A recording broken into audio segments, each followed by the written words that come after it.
The West Coast gas surveys are unsafe. It's according to a new report by UK company searcher Geodata. The report states that attempting to search for oil and gas deposits off the West Coast will probably lead to protests and violence. Let's discuss this further. We're joined by Wilmien, who's an attorney at the Legal Resources Centre. Wilmien, good evening to you. Thanks for your time. Interesting findings by the research. Unsafe, not because of the impact it will have on the environment, but due to the socio-political dynamics at play. Yes, so the context is that this report is one of several reports that Searcher legally has to procure in order to establish the risks of environmental, social, etc., for their new application for an exploration permit. And yeah, you normally don't see reports that honest, I have to admit.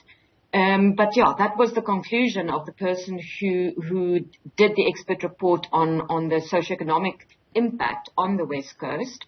There were several conclusions, not only the fact that this may lead to unrest, but also, the many other concerns raised by the communities, in particular the fishing communities, of the lack of knowledge of what the impact of these surveys would be on their livelihoods. When you look at, the court challenges and potentially where an issue like this can go, certainly it would seem that on the issue of the impact to the environment, there is a lot of room then to maneuver in terms of just arguing that this process can almost legitimately go ahead if they are able to change how communities perceive and are receptive to these explorations?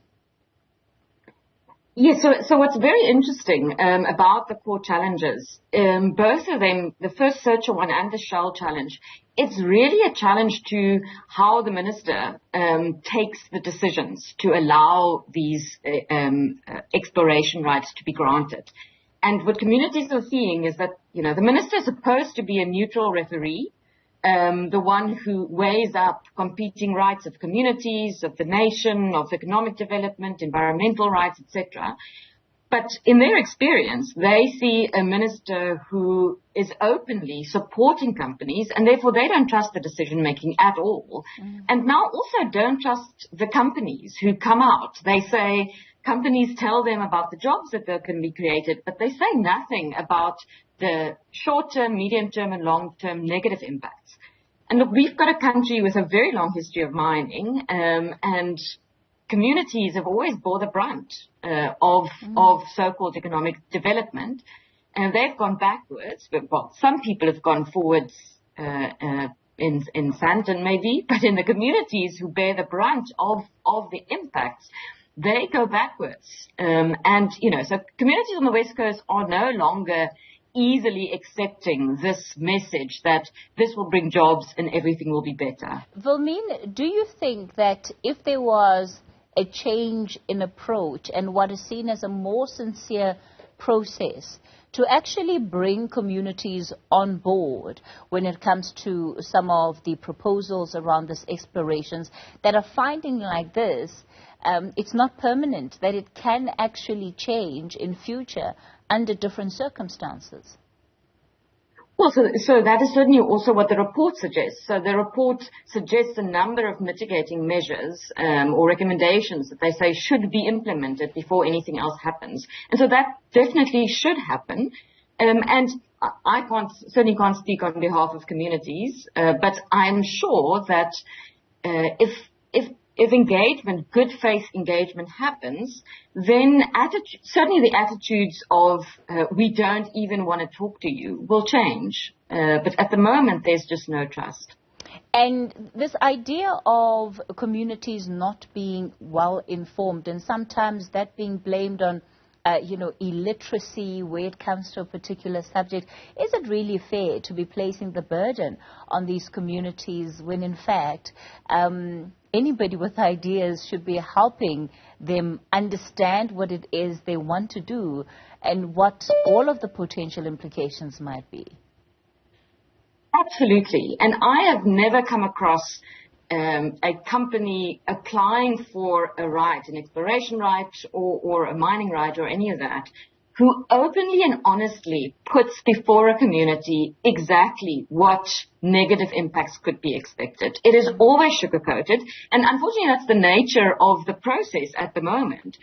The minister's role as the referee is then to ensure that companies are putting all the facts in front of communities, but that is simply not happening. And so it's kind of a combination of all those factors that have now led to the situation that we see with communities today. What role would you say the economic situation of these communities has been, especially those that depend on the biodiversity, fishing, and that entire ecosystem for their livelihoods? Well, a massive role. Not, on the West Coast, fishing is central to the livelihoods of most of the coastal communities and to, not only to their livelihoods, but to their very identity. Fishing is what they know. It's what they do well and what they do better than anyone else. So to propose to them that, well, you might lose that, but you might, get a short-term job on an oil rig is not necessarily a very welcome proposal to communities on the West Coast. And I think what we must accept is that there's not enough respect for the livelihoods and the ways of living of our coastal communities right across South Africa. And it is rejected as a mere subsistence livelihood that could be replaced by something much better if we bring in oil and gas drilling. Now, that's a narrative that is rejected by many of these coastal communities.